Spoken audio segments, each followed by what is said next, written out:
On this episode of the Mixmaster Wyatt Show, we are in beautiful downtown Burlington, Vermont, home of the world-renowned Soundtoys plugin factory.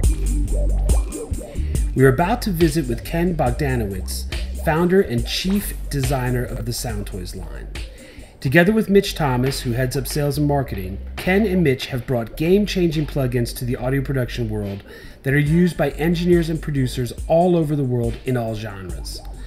The Soundtoys Native Academic Bundle is part of the core curriculum of mixing and mastering plugins taught at Dubspot, both at the New York and Los Angeles schools, as well as in the online school.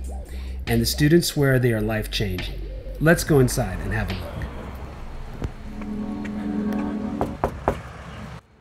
Hello. Hey Maggie. I'm Maggie. Nice to meet you. Soundtoys. Come on in. Thank you. This is awesome. Hi, Danny. Hey, Dan. Good to meet you. This is amazing. So, where's Ken? Ken is downstairs in his lab. I can bring you down there next. That would be great.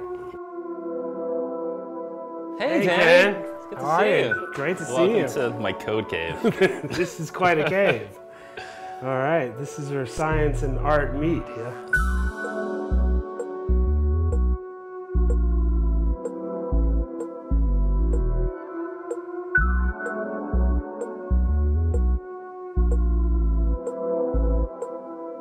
This is the code cave, and this is where nobody bothers. This is where I hide from all humans. Tell me what you're working on today. Well, a few months ago we released a plugin called Little Primal Tap, which is a very small, simplified emulation of a Lexicon primetime digital delay. Sure. That sounds very analog. And now I'm working on the big brother to that called Primal Tap. What inspired you to recreate this and add this to the Soundtoys collection? I've been a big Daniel Lanois fan for a while. Sure. And I've been watching some of the videos that he makes where he's live mixing. And there's a couple of pieces that he uses consistently. One is the H3000, and the other is the Lexicon Primetime. And he's sitting there mixing with like one hand on the Primetime, one hand on the console. Using it as like a sampler to create these sonic ambience effects. What is it about the controls here that makes it so creative for a delay?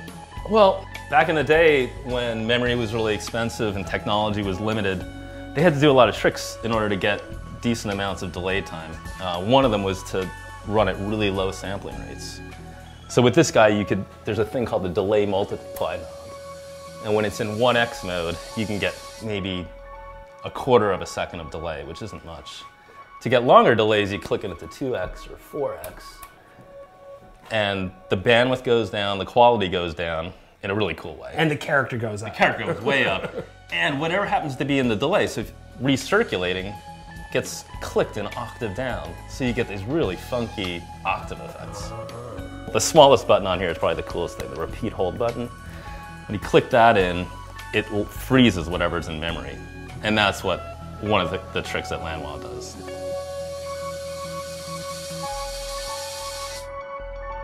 How does this turn into this? There's a lot of steps there. I mean, the first thing I do is just listen and try to find those quirks. What's the important part? What knobs do you twiddle that make something interesting happen? What happens when you drive it really hard? What happens when you drive it past its limits in different ways? I'll make a mental list of like, okay, that octave thing is really cool. We have to model that. And then I'll go to the schematics. I'll dig into that first. And how hard is it to get some of the schematics on these older pre-internet pieces of gear? The older ones are the easiest actually because the service manuals were excellent. These guys were all hardcore engineers and documented things really well. What program are you using to write the code? I'd work on a Mac, so it's Xcode is the standard. Xcode. We're writing in C++ for the most part. It sounds as you guys are not scared of distorting things. In fact, I think you're happy to distort stuff. It's one of the few digital plugins where you're allowed to overdrive the input, like on the Legacy collection. When red is not a bad color. You're encouraged to overdrive. Red is not a bad color. Where in most plugin collections, it is a bad thing. Here, it's not. Is running this hot part of the sound? Well, you know, when I was working on the little version, the first thing I nailed was the whole sample rate thing, and that was really the key part of the sound.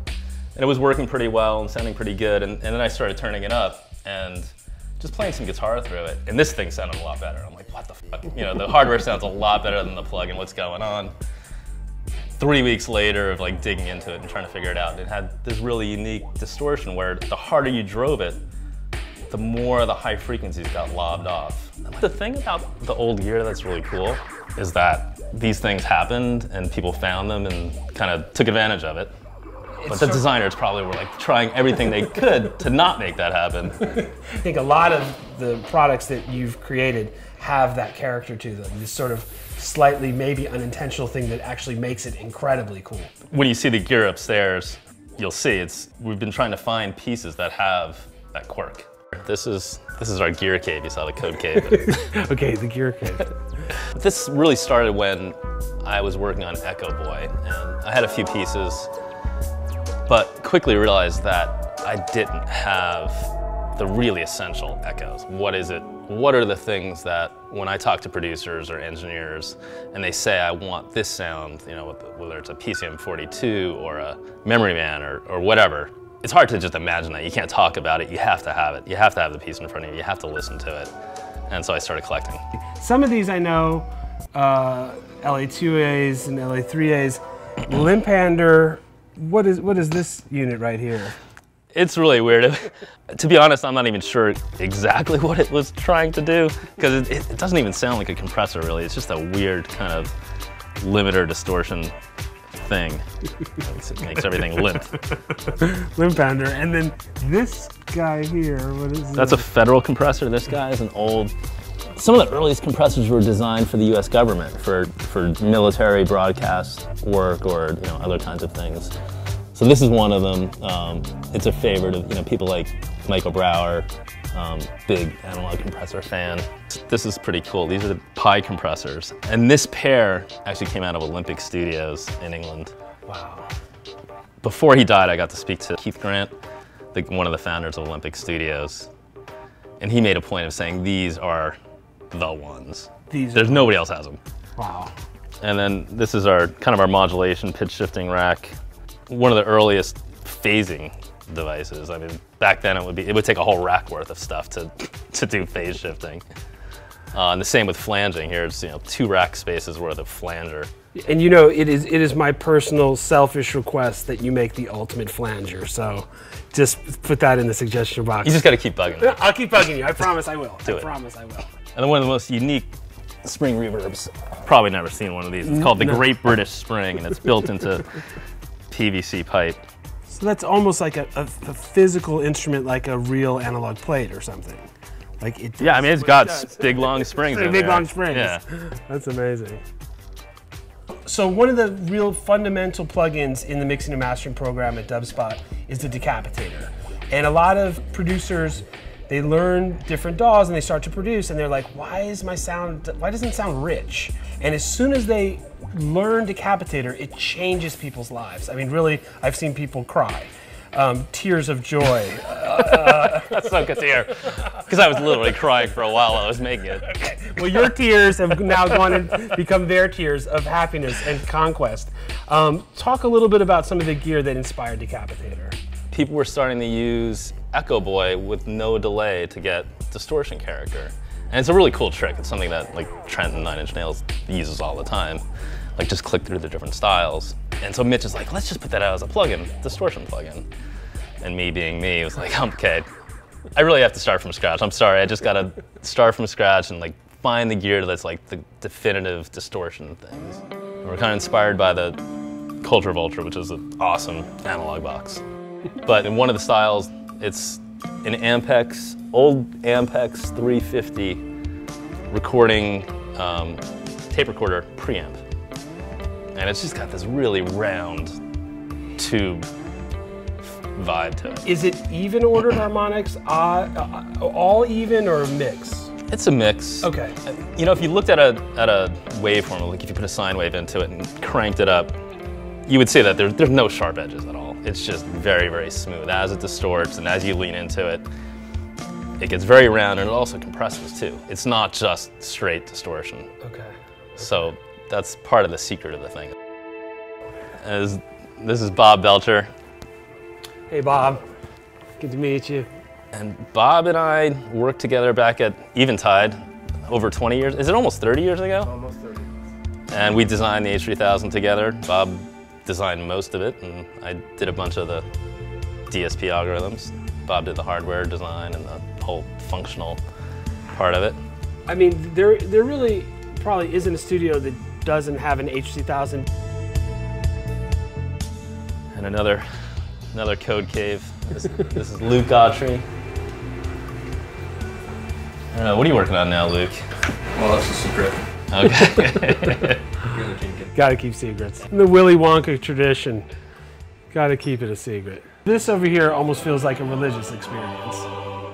What is this? Well, this is I forget the model number, but it's a Western Electric limiter, and apparently it was the first commercial limiter.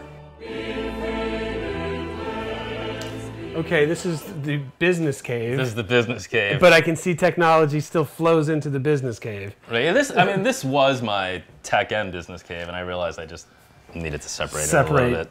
Church and state. Yeah. Well, where's Mitch?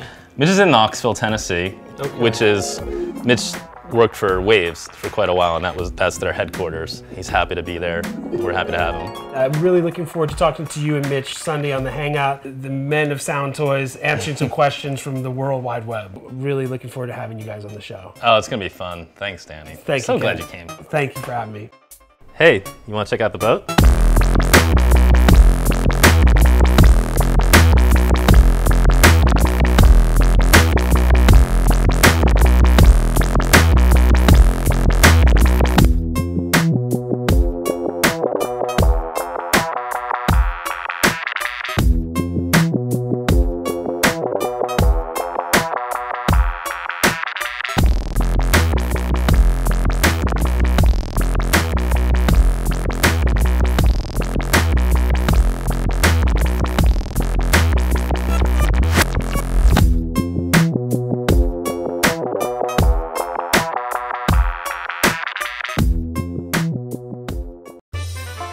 Welcome to Dubspot. We believe in providing you hands-on experience right away. Whether you're completely new to music and want to turn the sounds in your head into a musical reality, or you're an experienced artist looking to refine your skills and add new tools to your arsenal, we're ready to meet you at your level. For students of all ages, all levels, and all styles of music, Dubspot is here to help you achieve your goals. With course offerings both online wherever you are and at our school in the heart of New York City, we are ready to guide you through the next phase of your musical transformation. Whether you want to produce music, DJ, or do both, you've come to the right place. Come explore Dubspot for yourself, become a part of our community, and make music.